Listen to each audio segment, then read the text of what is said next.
আমি একটা চিড়িয়াখানায় চাকরি করতাম।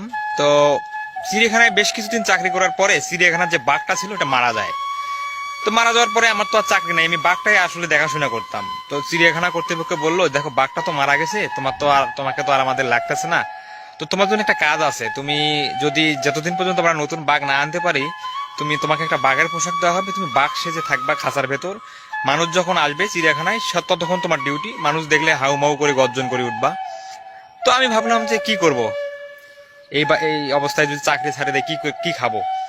তো আমি রাজি হয়ে গেলাম যে হ্যাঁ আমি চাকরিটা করব। তো আমাকে বাঘের পোশাক দেওয়া হলো। আমি প্রতিদিন ওখানে বাঘের পোশাক পরে থাকতাম।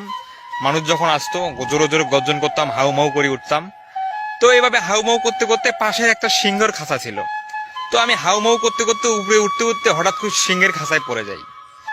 তো সিংহের খাঁচায় পড়ে যাওয়ার পরে আমি তো মনে মনে ভাবলাম যে আমার জীবন আজকে থেকে শেষ, আমি আর জীবিত হয়তো আমার লাইফ আজকের দিনটাই হয়তো বা আমার জীবনের শেষ, আমি হয়তো বা জীবিত আর ফিরতে পারবো না এখান থেকে।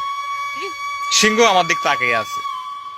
তো সিংহ আবার চোখের নাটাগুলো আরো বড় বড় করতেছে। আমি দেখে তো আরো আমার ওখানেই বোধহয় হার্ট অ্যাটাক করি, এরকম অবস্থা। তো আস্তে আস্তে সিংহটা আমার দিকে আসতেছে।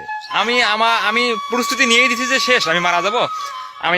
আমার প্রস্তুতি নেওয়া শুরু হয়েছে যে আমি পৃথিবী থেকে বিদায় নেবো। এখন আমিও আস্তে আস্তে মনোবল শক্ত করতেছি, চোখ বন্ধ করতেছি যে আমাকে গিলে ফেলবে এখন। ওই মুহূর্তে সিংহটা আসলো, আসি বললো, আসসালামু আলাইকুম ভাই, ভয় পাবেন না, আমিও আপনার মতো বেকার এখানে সিংহ সেজে আছি।